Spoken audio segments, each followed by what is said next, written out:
Omosele Voice, la voix de l'ECC.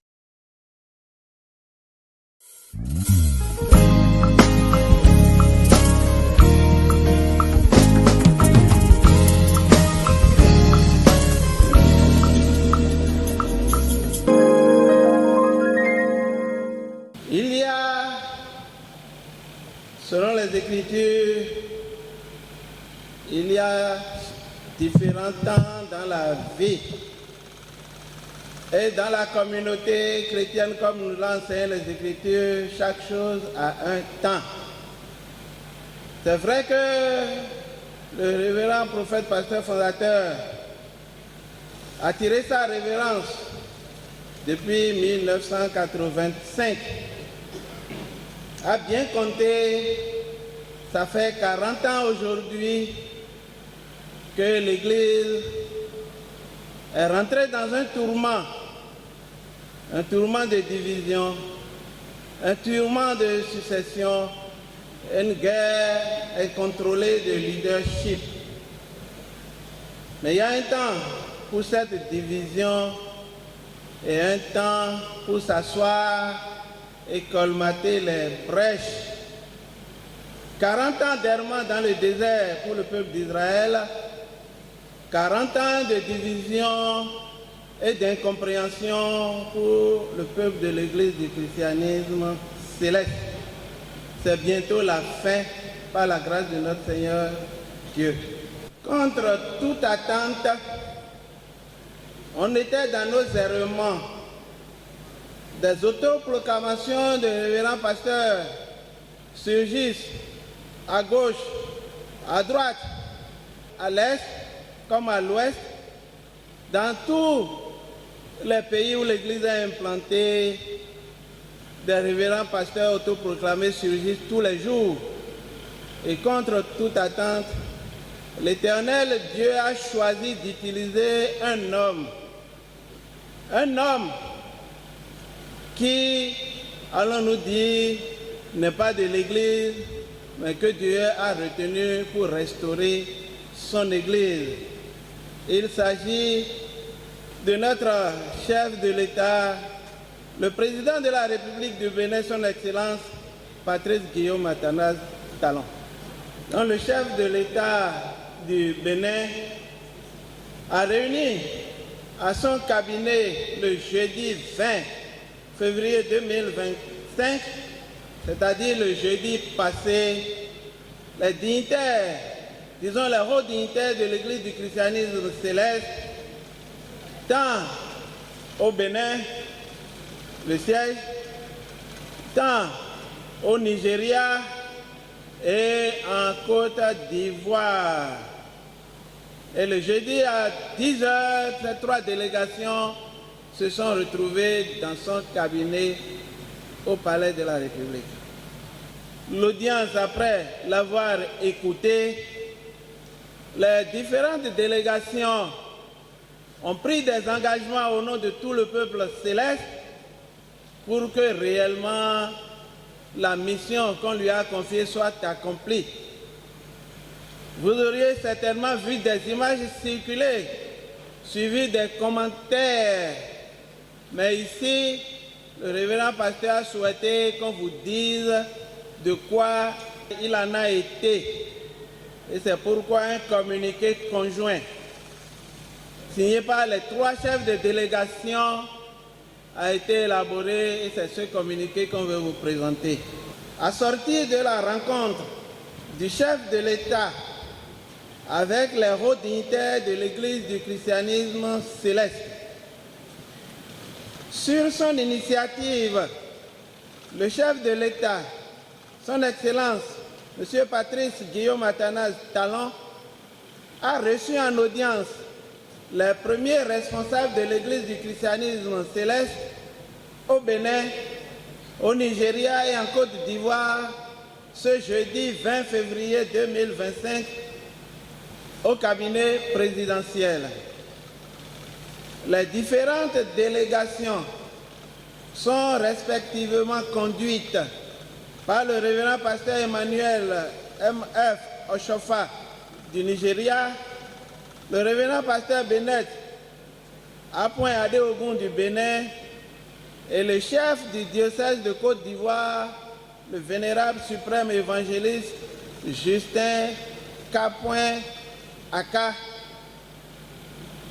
Cette audience a porté sur l'examen des pistes pour relever les défis actuels qui s'imposent à l'Église pour sa réunification et son développement harmonieux à travers le monde.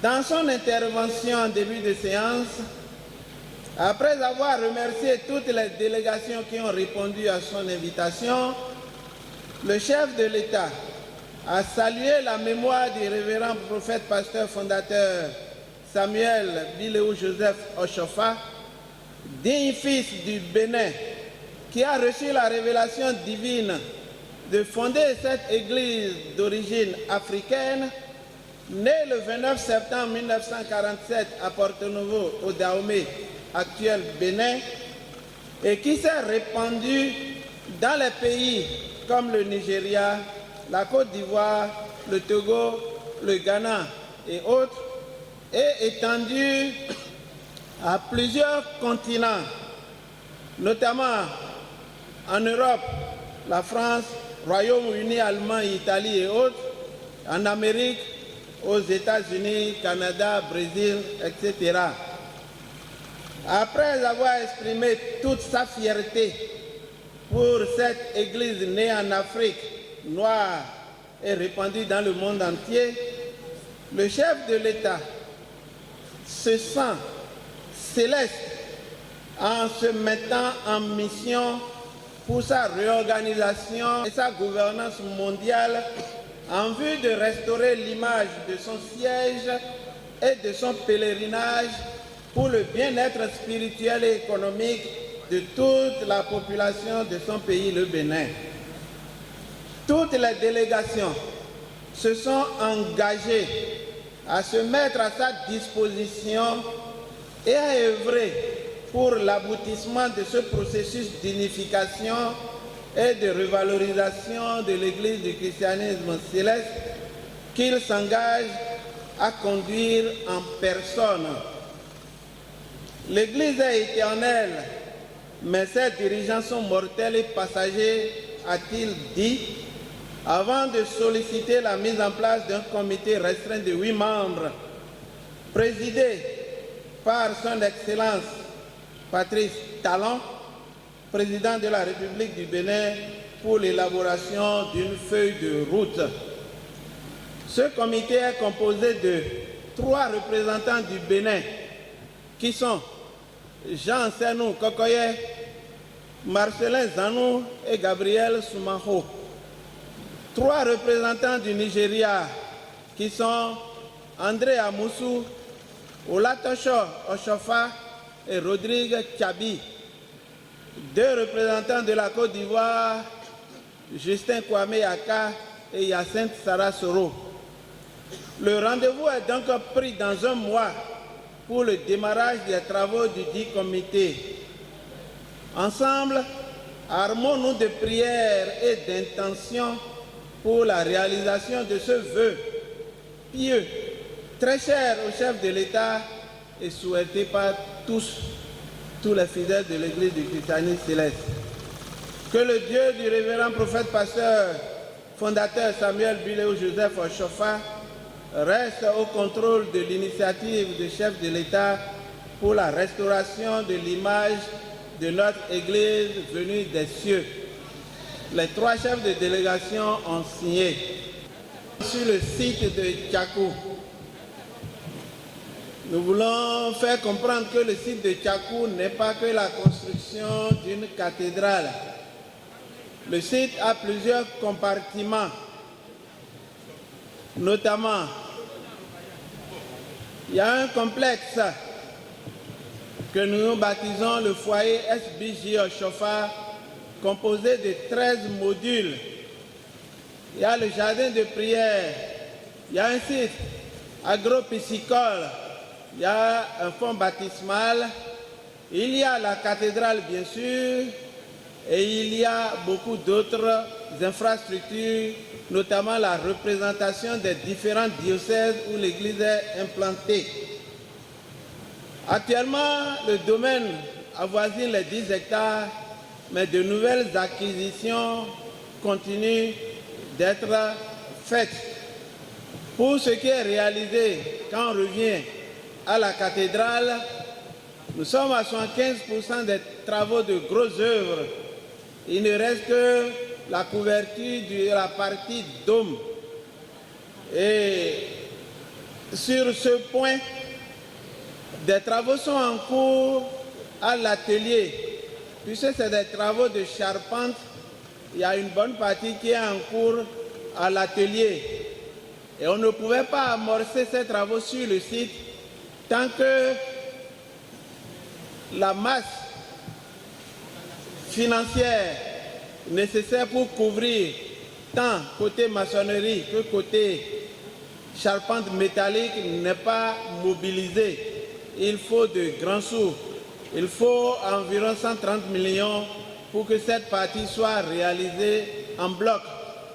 N'ayant pas réuni ces moyens d'un trait, la partie métallique est en cours à l'atelier et certainement avec vos contributions, on pourra très prochainement revenir sur le chantier pour que physiquement on puisse voir que le dôme est couvert. Quand on aurait franchi cette étape, les autres corps de métier, les revêtements, la menuiserie, vitrerie en bois, l'électricité, l'étanchéité, le plafonnage, peinture badigeon, il y a des aménagements extérieurs, des voiries et réseaux divers qui sont prévus. Le mobilier est aussi prévu.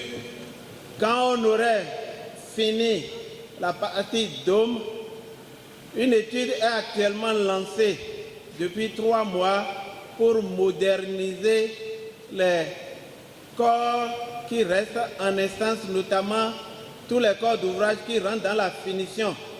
Une étude est à cours actuellement pour actualiser les matériaux nécessaires pour ce travail. Nous pouvons dire en matière financière que plus de 3,5 milliards ont été déjà investis sur ce site et ce qui reste pour finir au moins la cathédrale, nous pensons qu'avec les efforts des uns et des autres, ce qui reste pourra être mobilisé dans un temps qui ne va plus durer si Dieu accompagne nos projets. Que la volonté de Dieu se fasse sur chacun de nous, qu'il nous donne cet élan pour que ce site, cette cathédrale, soit réalisée dans un bref délai par la grâce de notre Seigneur Jésus-Christ.